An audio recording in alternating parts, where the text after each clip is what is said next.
Selamat datang di X Undercover. Channel ini merupakan perbincangan antara Dr. Jaya dan Pak Franky yang bertujuan untuk edukasi serta menceritakan pengalaman Dr. Jaya sebagai ahli forensik dan patologi. Sekedar informasi terkait jadwal tayang X Undercover yang akan tayang setiap hari Senin, Rabu, dan Jumat. Maka dari itu, untuk mendukung channel ini agar selalu memberikan tayangan yang informatif dan edukatif, kalian bisa dukung kami dengan cara like, comment, subscribe, dan share. Dan selamat menonton! Kan itu kan ceritanya tuh ya ada orang yang memprovokasi masuk ke mall itu, kemudian di luar dibakar, mereka nggak bisa keluar, hangus semua. Nah masalahnya, jadi itu waktu itu ada orang yang memaksa mereka untuk menjara. Kita lanjut ngobrolin masalah yang sekarang masih ramai di Jakarta, Dok. Tadi kan kita udah bahas masalah gas air mata. Si Pamela ngelihat kayak gitu, terus saya bilang, Pamela, kita harus siap-siap nih. Jangan terlalu keluar rumah. Ya. Bapak Parno dibilang. Dia kan belum ngalamin yang namanya 98. Iya. Kalau istri saya udah tahu. Oh iya, nggak gitu Pamela. Artinya ya karena kita tahun 98 itu tempat kerja saya kan sampai rusak tuh. Gitu kan. Nah, kita sedikit trauma. Bukan sedikit, banyak kali, Dok ya. Kalau saya trauma banget, Franky. Saya waktu 98 itu syukur lah, Dok. Tuhan tuh ngasih lindungin saya, otak saya nggak gila. Dimana bisnis kerjaan saya itu berantakan. Akhirnya setelah reda, saya 1 bulan tuh, Dok, di Nusa Dua, Seraton Nusa Dua. 1 bulan nginep di sana. Wah, asik dong. Ya itu 2 kamar sama anak-anak saya. Itu fungsinya apa? Kan teman-teman pada yang bilang, lu gila banget 1 bulan di sana. Habis berapa? Saya bilang itu masih mending daripada saya kalau harus jadi gila obat untuk ngurusin ke rumah sakit jiwa tuh berapa. Otak saya nggak benar, ada gangguan itu ya, pasti keluarnya duitnya lebih banyak lagi kan. Nah, itu pengalaman saya. Jadi makanya untuk orang-orang yang anak-anak muda nih gen apa ya? Kalau saya termasuk gen X nih, Dok. Mana baby boomer kamu? Enggak, Dok. Saya termasuk gen X pertama, awal tahun pertama gen X masuk. Karena saya sama angkatan saya beda. Mereka itu di tahun nanti dokternya perhatikan, Gen X tuh mulai dari tahun berapa sampai tahun berapa. Saya awalnya masuk di Gen X, dokternya di baby boomer. Nah, jadi sekarang gen apa sih? Milenial apa bukan nih? Gen Z. Gen alpha kali sekarang. Ya. Mulai daripada generasi milenial kali ya, ataupun generasi Y, Gen Y atau Gen Z itu mereka nggak ngalamin yang sama 98. Nggak ngalamin dan nggak kebayang sama sekali. Jadi ya tetap aja kalau ada kerusuhan kayak begini, mereka tuh anggapnya ya biasa-biasa, bukan biasa, artinya tidak prepare dengan kondisi-kondisi seperti itu. Dan nggak kebayang juga sih, Franky. Nggak kebayang maksudnya? Karena situasi yang pada waktu itu situasi yang sama sekali nggak kebayang kalau orang nggak ngalami sendiri gitu loh. Nggak kebayang dan nggak keprediksi juga saat itu untuk kita masyarakat awam, Dok ya. Ya mereka nggak ngalamin, jadi nggak bisa mikirin ya, Dok ya, bahwa efeknya sedemikian beratnya. Tapi untuk orang-orang yang pernah ngalamin itu kayak yang tadi kita awal-awal cerita masalah gas air mata, beras diserbu. Dan lebih konyolnya lagi, kadang-kadang kita, itu yang saya bilang saya nggak sukanya kayak gitu. Kita masyarakat Indonesia tuh kadang-kadang membunuh sesama yang selamat. Tahu nggak maksud saya, Dok? Mereka beli beras tuh biasanya 1 kantong 5 kilo, 10 kilo, dia beli 2 kantong, 3 kantong. Nggak nyisain buat orang lain gitu. Dan kan. yang lain lihat gitu makin panik, Franky. Itu dorongan tuh habis loh, dorongan. Ke supermarket tuh dorongan trolinya nggak ada. Nah, itu dia. Jadi saya sih kalau ngelihat kayak gitu tuh istilahnya saya cuma sama istri saya bilang, beras aman? Ada. Artinya kita tidak harus sampai berapa minggu ke depan, karena bukan cuma beras, sekarang yang nggak aman juga bensin, Franky. Tadi kita kan masih isi bensin di Pertamina masih oke, Dok. Tapi ada beberapa tuh udah kosong loh. Iya tadi kan sempat ya di pom bensin pertama saya mau isi turbo, kosong Pak, nol. Untuk ke pom bensin kedua masih ada turbonya. Saya kemarin nyari-nyari berapa pom bensin baru ketemu tuh bensin. Dikit, tinggal dikit. Belinya berapa duit dok harganya? Bensin? Enggak, harganya sih sama tapi nggak ada barangnya, Frank. Enggak, artinya nggak naik kan? Ya. Nggak seperti sekarang kan begitu itu langsung ada beberapa komoditi yang langsung naik. Contohnya emas. Emas naik loh. Dalam 2-3 hari ini saya perhatiin harga emas tuh naik. Ya. Nah, sekarang Dokter Jaya waktu 98 ada di mana? Di kota apa? Saya di Jakarta. Nah, itu saya cilaka, Frankie. Karena kenapa? Saya kan udah jadi dosen di FKUI tahun 87. 87 sudah jadi dosen. Iya, 86 87. Saya pergi ke Jepang. 95 saya balik, kan sudah doktor. 98 kejadian. Jadi di Salemba. Tahu nggak, dari Salemba sampai ke arah Senen itu gedung-gedung itu pada hancur-hancur. Kan rute saya. Mobil ditebalikin, dibakar di tengah jalan segala macam. Dan pada waktu itu karena saya kerja di bagian forensik, saya ketiban pulung, kamu di Nusa Dua kamu santai-santai. Enggak, saya di Nusa Dua tuh setelah kerusuhan. Oh, setelah kerusuhan. Setelah kerusuhannya. Pas kerusuhan saya lagi di situ. Healing saya dok supaya saya nggak menjadi otak saya nggak terganggu gitu kan. Kalau saya pas kejadian, jadi saya ngalami itu yang namanya tanggal 12 mulai bakar-bakaran terus sampai kejadian Semanggi 2. Tanggal 12 saya waktu itu pulang nganterin papi saya. Saya ajak ke Melawai untuk cari alat bantu dengar kan. Wih, di atas flyover Grogol mobil nggak gerak. Berhenti sampai kita mikir kapan geraknya. Setelah itu jalan pelan-pelan. Ternyata saya baru tahu besoknya ternyata ada peristiwa di situ kan. Nah, saya tuh nggak bisa menghindar, Frankie. Karena kenapa? Kalau ada korban pasti dibawa ke RSCM. Yang luka-luka ke RSCM, yang meninggal ke RSCM. Jadi pas tanggal 12 itu saya harus masuk kantor karena kerjaan banyak malahan. Kerjaan banyak. Kesana sini. Jadi sepanjang jalan.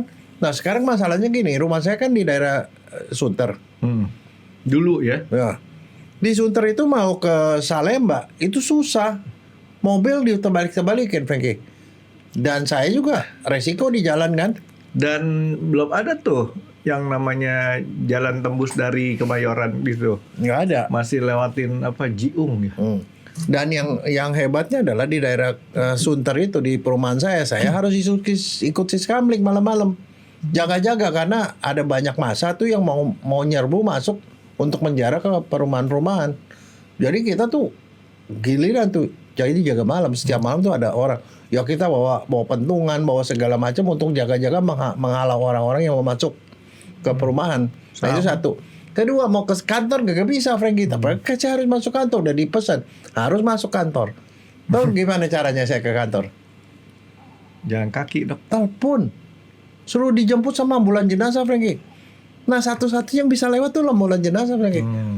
Karena dijemput ke rumah, orang bilang siapa yang meninggal? Oh enggak, Dokter Jaya masuk ke situ. Tapi saya mau kasih. Udah gitu masuk ke perumahan-perumahan tuh bisa, Frankie. Nggak ada yang berani ngejaga, Frankie. Mau kasih tips dulu nih dok buat orang-orang yang tinggal di kompleks perumahan. Bergaulah sama penduduk sekitar. Saya tiap hari waktu itu penduduk sekitar itu dok. Saya kan di komplek. Bilang bapak tidur aja. Kita siap untuk jaga rumah bapak. Tapi gimana mau tidur tetap aja nggak bisa. Jadi akhirnya kayak Dokter Jaya ikut siskamling, tapi saya nggak ikut siskamling dengan orang kompleks. Saya ikut siskamlingnya sama orang-orang yang mereka orang-orang sekitar itu, perumahan sekitar, kampungan sekitar. Oh kalau saya dulu nggak bisa ikut siskamling, harus giliran. Pokoknya cowok keluar pasti. Tapi enak juga maksudnya jadi kenalan sama tetangga. Oke. Nah balik ke Dokter Jaya lagi dok. Biasa dok. Saya kan mental sini mental situ. Dokter Jaya pakai kereta ambulan jenazah. Iya. Bareng sama jenazahnya atau Dokter Jaya doang? Sama supirnya. Nggak ada jenazah di dalamnya. Tapi supirnya kesian, Frankie. Ambulan jenazah tuh beda sama supir lain. Kenapa?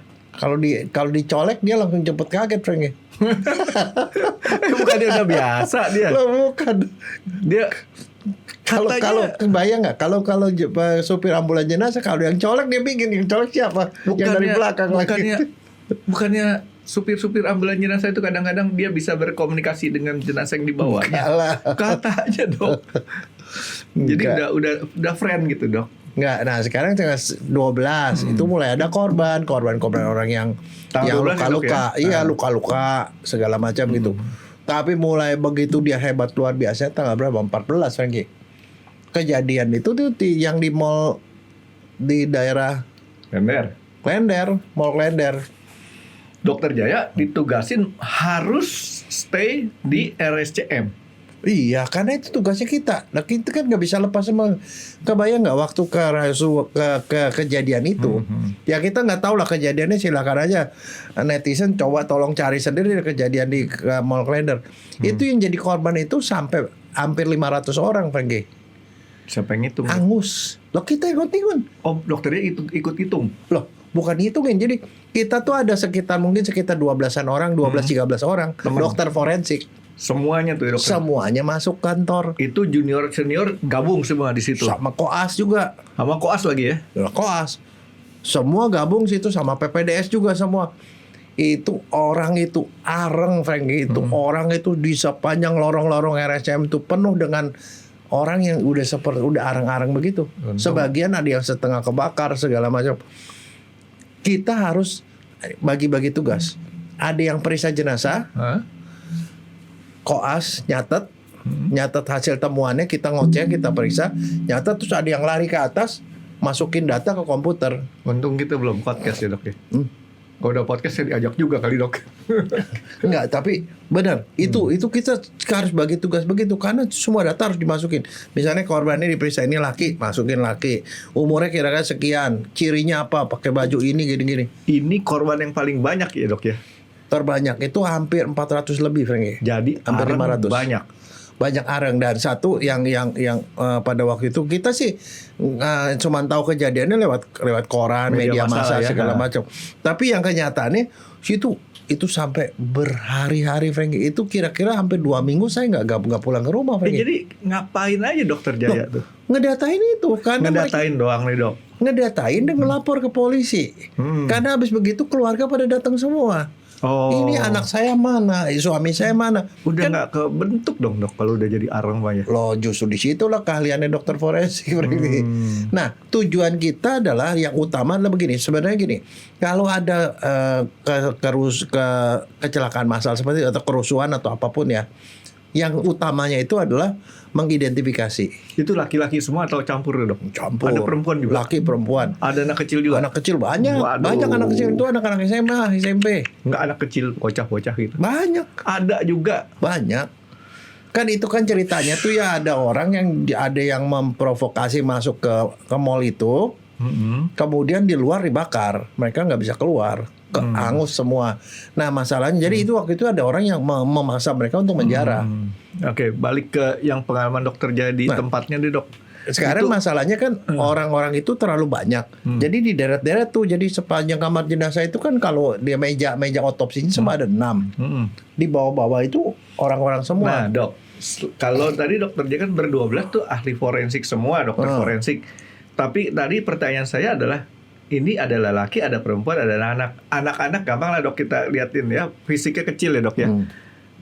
Awam seperti saya ngeliatin yang sudah jadi areng, bisa nggak ngebedain langsung nih laki apa perempuan? Nggak bisa, mesti dokter forensik, Franky. Karena dari dokter forensik kita bisa tahu ini laki perempuan, ini kita bisa tahu kira-kira umurnya berapa segala macam, kita periksa. Kita udah kayak jadi areng gitu nggak bisa lihat ada burung apa nggak ada burungnya gitu dok ya? Ada yang masih kelihatan. Jadi artinya ada yang masih kelihatan, ada yang sudah areng bener, ada yang areng separuh, areng sebagian dan segala macam. Tapi yang jelas setiap satu orang tuh di deret gitu, itu sepanjang lorong-lorong di RSCM tuh penuh dengan jenazah tersebut. Nah habis gitu kita kasih nomor kan, nomor 1, 2, 3, kita periksa satu persatu sampai selesai. Itu bisa makan waktu seminggu sampai 2 minggu, Franky. Saya walaupun nggak enak nanyanya nih, kadang-kadang saya penasaran sama dokter Jaya. Kalau orang terbakar dok ya, terbakar atau dibakar tanda kutip lah ya, terbakar, posisi dia badannya seperti apa? Badannya seperti orang main tinju, rada begini dia rada bengkok.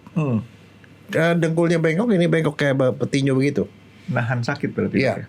Tapi begini, orang-orang itu ya satu persatu harus kita periksa, dan bersama orang itu kan ada beberapa bagian baju yang masih belum kebakar kan. Kita masih bisa tahu bajunya. Nah dari situ itu salah satu identifikasi. Jadi nggak ada orang yang badannya masih lempeng gitu dok ya? Nggak ada. Selalu mengkeret ya? Nah begitu. Tapi ada satu hal yang menarik Frankie, karena itu kan ketemunya kan di dalam mall. Jadi jadi setelah kejadian tanggal 14 tuh 15 tuh mulai 14 sore 15 udah mulai masuk banyak. Nah di situ mereka tuh ada yang masih utuh, ada yang dalam kondisi dia jatuh, bagian atasnya hangus, di belakangnya enggak gitu. Terus jadi gitu. Terus ada yang masih dia itu dia misalnya dia jatuh terlentang gitu, di celananya ada dompet, ada KTP, kadang-kadang ada kartu pelajar, masih ada yang begitu-begitu. Jadi artinya beberapa bisa diidentifikasi pergi. Katanya jenazah yang terbakar itu baunya seperti sate, bener nggak? Betul. Tapi ini masalahnya begini, itu kan berhari-hari kita periksanya. Awalnya sate, nanti jadi sate yang bau. Dan udah gitu banyak lalat dan segala macam mereka. Jadi di situ kita mesti semprot dengan insektisida segala macam kayak gituan. Pokoknya kita secepat mungkin kita mau menyelesaikan keluarga datang aja. Jadi ada sebagian dokter forensik itu yang menjaga di sebelah situ, mendata orang-orang yang kehilangan keluarga. Misalnya ibu, dia kehilangan anaknya umur sekian, cirinya begini. Jadi nanti kita compare. Jadi sebagian jari jenazah itu bisa diidentifikasi. Artinya masih bisa ketahuan. Dikasih ke keluarganya. Diserah terima tanpa harus checking DNA nih dok ya? Enggak sempat pergi, terlalu banyak. 500 lebih ya dok ya? Terlalu banyak.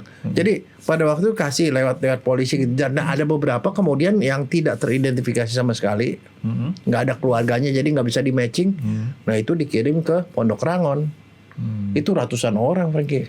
Yang tidak teridentifikasi ratusan. Iya, itu totalnya bisa sampai 500 Frankie. Makanya kita sampai lebih dari seminggu, hampir 2 minggu kita nggak pulang. Mandi nggak dokter? Mandi di kantor.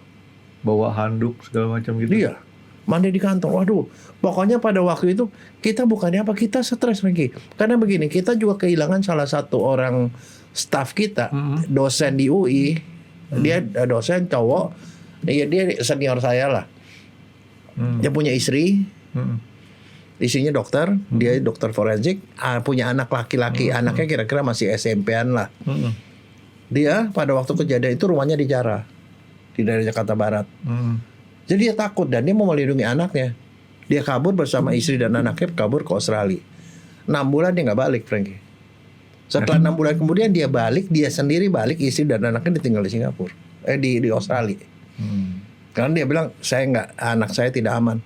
Nah seperti itu. Jadi artinya kita juga nggak tahu di kapan dia baliknya. Tapi pada waktu itu kita kehilangan satu orang seperti itu. Tapi akhirnya sih dia balik dan dia melanjutkan menjadi dosen. Tapi kebayang nggak? Itu buat kita stres. Pertama kenapa? Rumah kita sendiri juga kan belum tentu aman. Kita ninggalin rumah dan kita harus kerja, Frankie. Nah kebayang nggak? Pada kondisi itu bagaimana stresnya kita? Stres, Frankie. Dokter forensik banyak digunakan jasanya tuh dok ya? Ya kita sih maksudnya kita nggak mau tahu lah urusan politik segala macam, tapi bahwa kejadian seperti itu kita nggak mau itu terulang, Frankie. Makanya saya bilang stres. Kita tuh stres, Frankie, kalau ada kayak gituan. Karena kenapa?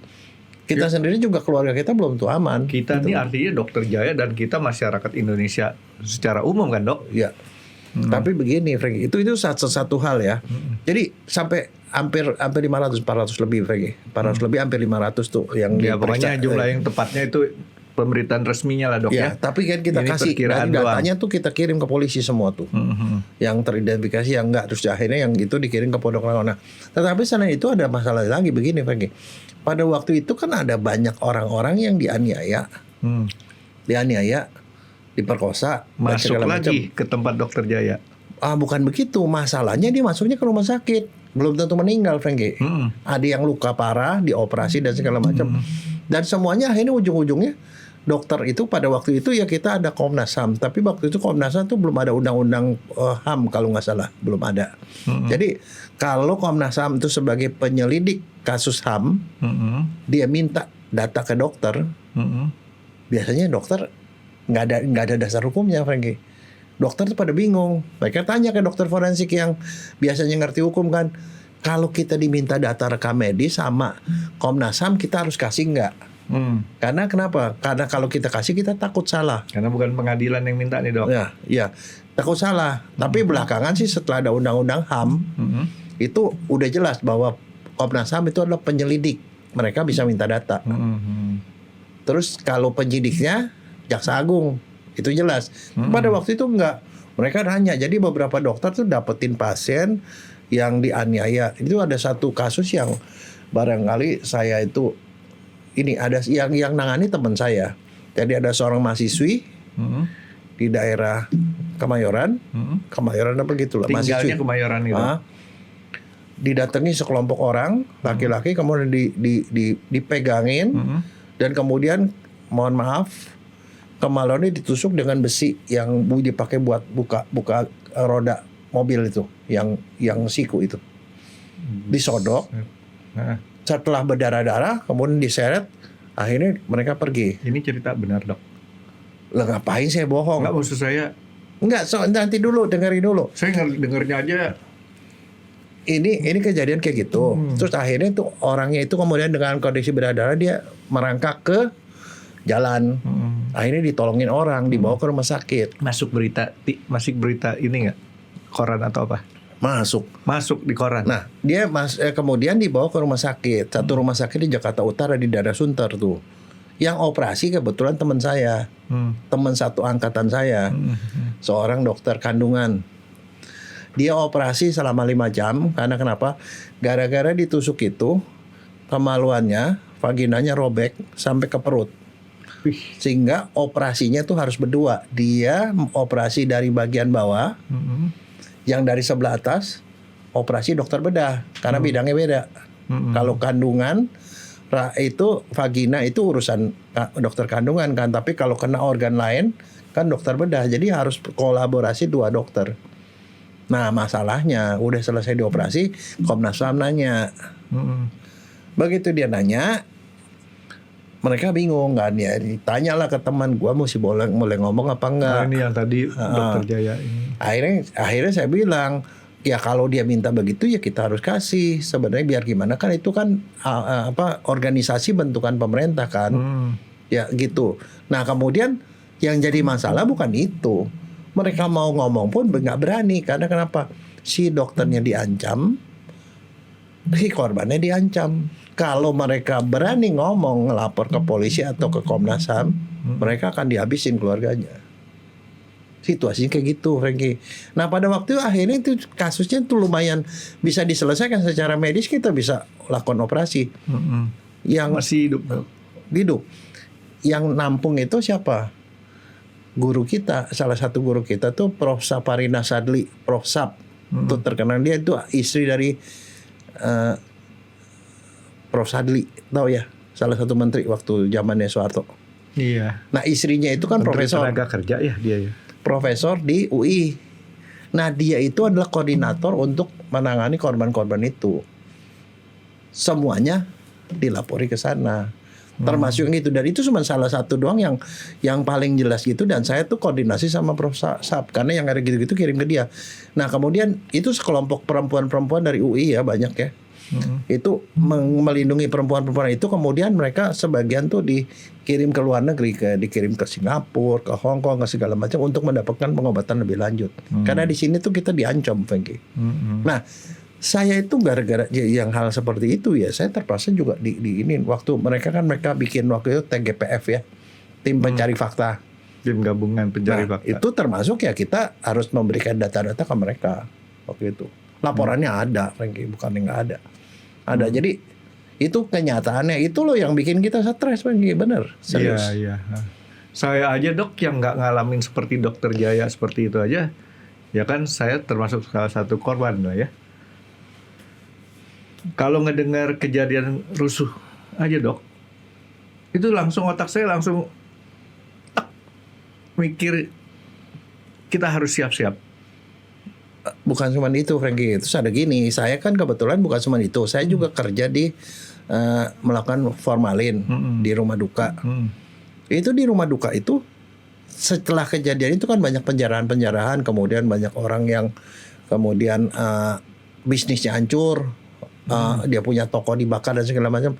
Beberapa orang yang tidak tahan gitu, mereka ada yang bunuh diri, Franky, terjun dan segala macam. Akhirnya ujungnya kan ke saya juga. Nah itu makanya saya bilang, Dok. Nah, saya itu satu. Tapi ada satu hal kejadian yang membuat saya merinding sebenarnya begini.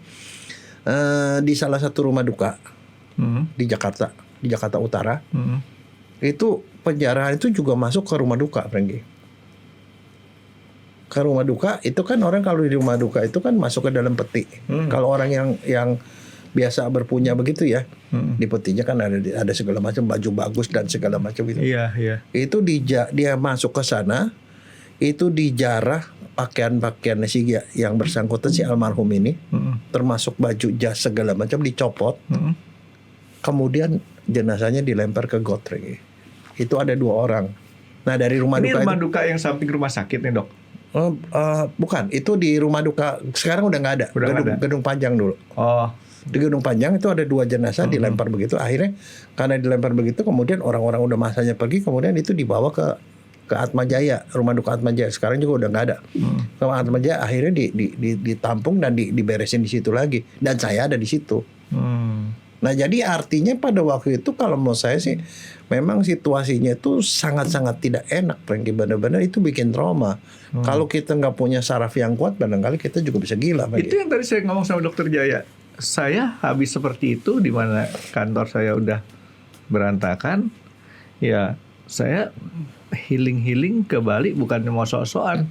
Supaya otak saya nggak keganggu, Dok. Bayangin kalau otak saya keganggu. Nggak ngobrol kita sekarang nih, Dok. Saya nggak healing. Saya masih melanjut, Franky. Habis begitu kan kemudian Soeharto jatuh. Terus ada kejadian-kejadian lain kan, Trisakti, mahasiswa kan. Terus Semanggi 1. Ada Trisakti 4 dulu dong. Iya, Trisakti dulu. Terus Semanggi 1, Semanggi 2. Waktu Semanggi 2 itu terus ada satu mahasiswawi yang kemudian ternyata ketembak kan. Yunhap. Itu saya yang otopsi, Franky. Nah jadi kebayang nggak pada waktu, jadi udah kejadian kemudian tuh ya, setelah itu waktu itu siang-siang saya mau pulang, jam 2 siang baru mau pulang dari kantor. Setiap hari tuh masih aja korbannya 1, 2, 3 gitu pokoknya. Nah sekali waktu saya itu keluar, saya bingung karena begitu dia keluar di kamar mayat, banyak mahasiswa baju jaket kuning. Dokter masih ada jaket kuningnya nggak? Ada. Saya nggak tahu, saya simpan kemana tuh jaket kuningnya, hilang. Kamu udah jual kali. Enggak. Saya nggak pernah pakai tuh jaket kalau kuning. saya sebagai dosen harus pakai. Karena kalau ada lagi upacara gitu kan saya mesti harus pakai. Tahu nggak kenapa saya jaket kuning saya nggak pernah pakai, Dok? Kenapa? Waktu pembagian ketukar sama jaket kuning perempuan, Dok. Jadi kancingnya tuh terbalik. Nggak bisa dipakai. Nggak bisa direvisi lagi. Nggak, jadi mau pulang sih jam 2 siang begitu itu dia bilang ada apa nih, saya bilang kok mahasiswa UI pakai jaket kuning semua tuh lagi rame-rame. Mahasiswa UI ketembak, Dok. Waduh udah gitu udah nggak bisa pulang saya. Meninggal lagi ya? Meninggal. Mahasiswa teknik. Nah saya di situ. Gugus 04 itu. Saya bilang waktu itu si tadinya si orang tuanya Yunhap itu tidak mau diotopsi. Karena saya yang tugas, saya ngomong, Bu, ini harus diotopsi karena kalau nggak diotopsi itu kita nggak bakal dapat bukti. Dia bilang harus diotopsi karena ini harus, saya bilang. Akhirnya saya bilang karena kalau nggak nanti nggak bisa ada yang bisa dihukum dan segala macam. Artinya sebagai data lah, Dok ya. Dan pada waktu itu kan kejadiannya kan di daerah Semanggi. Kita hubungin nih bagian kamar jenazah, suruh ngubungin polisi di sana. Polisi di sana. Hubungin lah, ada mahasiswa ketembak supaya ada permintaan visum supaya saya bisa otopsi gitu loh. Oh, oke. Runtunannya gitu, Dok ya. Ditungguin sampai sore-sore kagak ada, ini. Nggak ada surat, nggak ada apa. permintaan otopsi juga. Ya kadang waktu itu Jakarta masih chaos. Masih sibuk polisinya. Ya saya nggak tahu lah begitu. Akhirnya saya bilang begini, akhirnya saya ngambil inisiatif lah. Saya bilang, udahlah karena kan kita punya PP 18 tahun 81. Permintaan dari keluarga boleh, Dok? Boleh. Saya bilang, ini keluarga aja minta deh nanti. Udah, oke. Karena buat saya itu menarik karena pada waktu saya lihat dia itu ditembak di belakang, terbelakang, anak pelurunya nongol di bawah kulit sini, keraba. Nyangkut. nyangkut di bawah kulit belum keluar. Artinya kan ada anak peluru. Buat dokter forensik kan ada anak peluru, kita bisa tahu senjatanya apa, segala macam. Jadi ya ada barang bukti ada gitu. Di otopsi. Jadi korban yang waktu Trisakti itu tidak ada yang diotopsi, Frankie. Semanggi 1 juga tidak. Ini Semanggi 2 nih. Waktu saya sebelum melakukan itu ada kasus yang lain lagi. Ada seorang petinggi Golkar jatuh dari atas. Oh iya. Nah, dia mau diotopsi, ya saya otopsi dia dulu. Tapi artinya dua-dua itu saya otopsi pada hari yang sama, Frankie. Dokter Jaya pertimbangannya apa? Saya yang lagi tugas. Bukan, pertimbangannya kenapa dia duluan? Loh, yang ini kan belum beres urusannya. Yang ini udah ada surat permintaan. Karena pada waktu itu saya mau otopsi gitu, terus kemudian ketua DPR datang. Jadi runtunannya, SOP-nya dia lebih lengkap duluan lah dok ya? Datang. Orang banyak lah pejabat-pejabat datang itu. Ya udah, otopsi itu ya dia jatuh. Itulah tulang-tulangnya pada patah-patah itu semua. sempat masuk pemberitaan ramai itu dok. Ya. Di semua media massa. Ya udah kayak begitu. Ya akhirnya ya Yunhab tuh saya yang otopsi. Dan gara-gara itu ya saya juga dipanggil kemana-mana tuh gara-gara itu. Karena itu kan satu rangkaian kejadian. Jadi artinya saya stresnya tuh kagak nggak selesai itu Frankie selama berminggu-minggu. Jadi, makanya kan saya bilang, makanya kemarin lihat aduh jangan sampai kejadian lagi. Serius banget dok. Bener. Saya juga ngeliatin kejadian kemarin tuh sempat saya berpikir jangan sampai istilahnya, bukannya apa dok? Dokter Jaya kita kan stres tuh dalam arti kan stres di pikiran, stres di keuangan juga. Tapi kan masih banyak masyarakat lain yang stresnya berkepanjangan tuh. Tapi itu masalah keuangan tuh parah sekali, Frankie. Pada waktu itu kejadiannya dolar 2.500 jadi 15.000, Frankie. Lebih sampai 17.000 kalau nggak salah ya. Jadi itu wah memang secara ekonomi itu parah banget gitu. Jadi ya kita sih nggak mau lah yang kayak begituan terulang lagi, karena bukannya apa, itu buat negara kita itu catatan hitam lah. Jadi artinya ya kita mau ngomong apa, jadi ya itu kejadian udah lewat lah, tapi ke depannya jangan sampai lah itu terjadi lagi. Makanya kitanya juga masyarakat juga harus lebih cerdas ya dok ya. Masa kita mau berulang terus kayak kita nanti negara kita jalan di tempat dok, nggak maju-maju kan. Saya aja kadang-kadang mending jalan di tempat, mundur ke belakang pakai kalau begitu lagi. Ya dok, kita lebih optimis dok. Artinya jangan sampai kayak gitu. Saya sendiri istilahnya aduh udah capek-capek kita dari tahun 98 kita start lagi kan, usaha lagi gitu kan. Kemarin ada berita yang kayak gitu-gitu.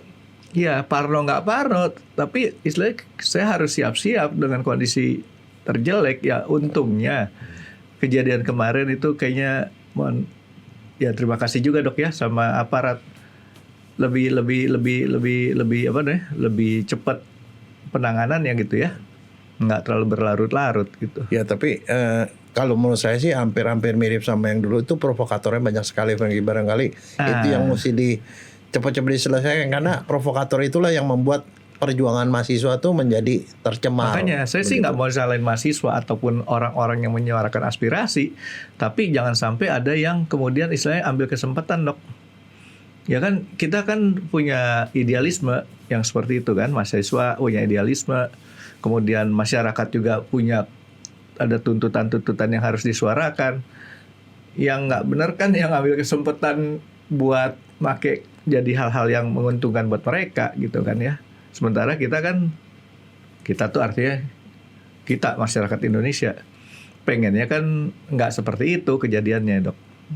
Tapi saya pada waktu itu ya, karena kan begitu ya, masih warawiri sana sini gitu, kemana-mana tuh saya naik kendaraan ambulan jenazah, Frankie. Itu yang ngeliatin mobil dibakar di sana sini, masih orang teriak-teriak gitu, ngeri, Frankie. Betul ngeri. Dan ngeri, saya mau nggak mau ya tetap harus ke kantor biar gimana juga.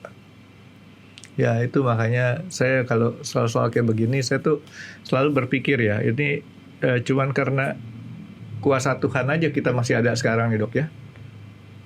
Kalau enggak buset naik. Yang sampai seperti kayak Arief Budiman itu ya, tahu ya itu ya. Saudaranya Suhoki itu. Dia kan sampai keluarganya gitu, akhirnya sampai lari ke Australia itu kan. Ya seperti itu. Yang banyak orang yang kemudian jadi korban keluarganya gitu ya, terpaksa mereka harus pergi ke luar negeri. Nggak balik-balik kan jadinya. Iya, kita kehilangan banyak dok, kehilangan orang-orang yang punya talenta bagus kan dok ya. Ya makanya ya ini saya rasa pemerintah sudah punya pengalaman dengan cara seperti ini dan sudah tahulah untuk nanganin kasus-kasus kayak gini dok ya. Ya. Ya kita doain aja dok, jangan sampai ada terulang lagi yang kayak gini. Ya mudah-mudahan lah ya, artinya kedepannya nih masyarakat kita bisa dalam pemerintah benar-benar bisa begini nih dok. Ya. Kalau bisa gini maksudnya apa dok? Nyangkut. Bukan. Ada keterikatan dok, ya kan, keterikatan supaya satu sama lain itu bisa saling memahami keperluannya masing-masing. Saya sih tetap optimis lah, Indonesia pasti akan bagus, cuman sekarang harus banyak yang harus didengar, Ya. gitu. Tapi Dokter Jaya punya pengalaman itu, saya kalau jadi Dokter Jaya nggak enak makan dok. Ya saya ngeliat darah aja saya nggak bisa. Ya, itu tadi Dokter Jaya tuh yang sebutin sampai angus arang gitu dok ya. Enggak, tapi begini, ada satu hal yang ini ya, yang kita temukan ada beberapa yang menarik. Misalnya contoh ya, ada di situ yang beberapa yang dalam kondisi angus begitu, dia masih dalam kondisi memegang banyak barang, Rengki. Hah? Baju. Jarahan? Iya. Ya, saya nggak tahu apa jarahan apa sih, dia pegang banyak baju Atau dia punya belanjaan gitu ya? Ya, sama gantungannya. Oh. Ada orang yang di celananya itu punya ada Tipex 20 biji. Nah, ya mau ngomong apa, tapi kita sebagai dokter kita nyatet aja. Ya jadi ya kenyataannya ya seperti itu gitu loh. Nah, dari hasil catatan Dokter Jaya, berapa persen laki-laki, berapa persen perempuan dok? Waduh, saya nggak tahu. Kira-kira dok, lebih daripada setengahnya laki-laki. Kebanyakan laki-laki lebih banyak. Tapi anak-anak banyak sekali. Nah, dari situ lelaki dewasanya nih dok ya, anak-anak di luar pada anak-anak itu diperkirakan usia berapa? Bisa nggak dari situ kelihatan? Oh, kelihatan. Jadi ya rata-rata sih 30, 40, yang 50-an juga artinya, ada. Masyarakat golongan usia produktif sekali tuh dok ya. Iya. Tapi yang memprihatinkan tuh banyak anak-anak yang sekitar SMP, SMA begitu loh, Franky. Anak-anak juga banyak. Dan itu yang ya kita sih ya nggak tega ya, karena keluarganya pada datang. Ada beberapa udah cari-cari situ ya, kita nggak ketemu juga keluarganya. Tapi kan harus dievakuasi cepat, karena begitu tidak bisa teridentifikasi langsung kita serahkan polisi, kemudian ya dikubur di Pondok Rangon tuh. Itu kalau untuk jenazah yang terbakar itu, mohon maaf, keluar tuh aroma baunya tuh setelah berapa lama dok? Oh, langsung. Bau busuknya dok? Oh, bau busuk itu 1 hari kemudian, 24 Sama jam. aja 24 jam dok ya? Enggak itu karena kebakar, enggak itu mati wajar, 24 jam dok ya? Iya, 24 jam udah mulai pada bau. Dan banyak lalat segala macam, Franky. Jadi kita harus kerja secepat-cepatnya gitu loh. Tapi kan juga kita nggak bisa cepat-cepat kemudian bilang ini tidak teridentifikasi saat belum periksa dengan benar. Dan kita mengerahkan seluruh mahasiswanya juga tuh, kita tuh karena kita kerahkan untuk Jadi bantu. tim itu saat itu berapa orang dok? Dokter forensiknya sekitar 12-an. 12 sama dokter Jaya Pak? Iya, sama saya. Sama dokter Jaya 12. 12. Mahasiswa kedokterannya kan Perbantuan, ada koas? banyak. Hampir semuanya turun. 40 Itu ada nyampe? mungkin ada 30, 20 kali ya, 20, 30. Jadi yang bukan di forensik pun mereka membantu beberapa. Termasuk tata usaha segala macam, bantu ngetikin. Oh. Tata usaha ngetik laporan. Soalnya kan yang kerja periksa itu kan masih dokter. Dokter, koas gitu ya, bantu-bantu. Tapi yang itu orang tata usaha. Dan tim itu sampai sekarang Dokter Jaya masih sering berhubungan dok? Ya masih. Masih.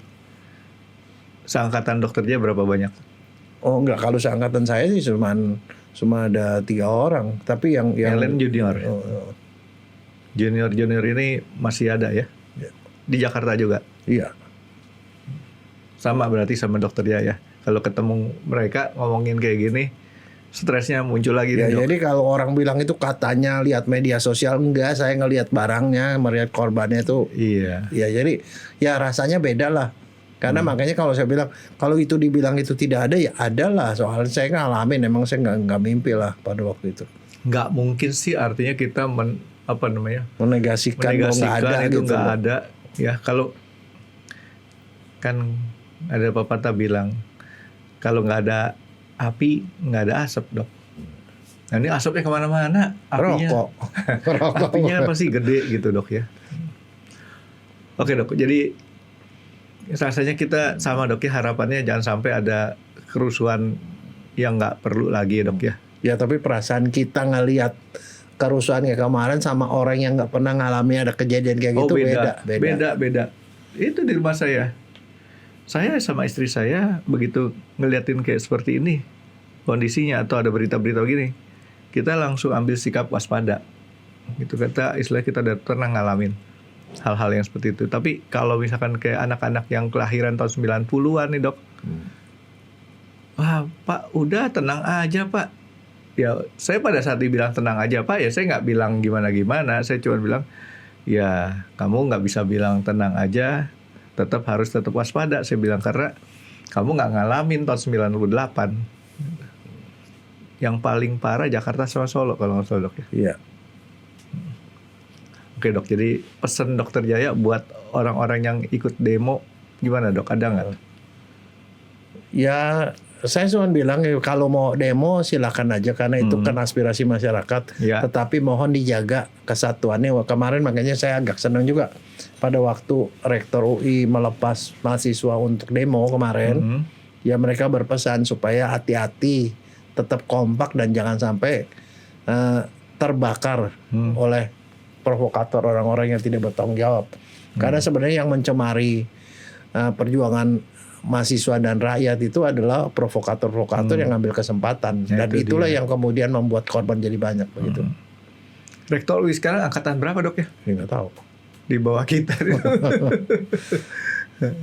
Oke, saya juga sama. Jadi artinya untuk yang mau nyalurin aspirasi, ya salurin dengan benar, dengan corong yang benar, dengan cara-cara yang benar ya, Dok ya, supaya jangan sampai istilahnya kerusakan yang ditimbulinnya tuh jauh lebih besar daripada apa yang kita akan bisa dapetin nih, Dok ya. Karena kerugian negara kita pasti jauh lebih besar lagi. Kepercayaan luar negeri itu akan runtuh kalau ini terjadi terus begitu. Kalau saya sih ngelihatnya domestik aja dulu. Kita nih buat dari tahun 98 sampai ke sekarang kondisinya lebih agak benar nih, Dok ya. Itu uset berdarah-darahnya berapa tahun. Dan yang ngalamin susahnya tuh kita. Bukannya mereka yang bikin onar gitu kan. Ya. Oke, Dok, kita doain aja, Dok ya. Terima kasih sudah menonton X Undercover. Jangan lupa like, comment, dan subscribe. Dan ditunggu ya video-video kami selanjutnya. Nah, buat kalian, jika ada pertanyaan untuk Dr. Jaya, boleh banget komen di bawah. See you guys!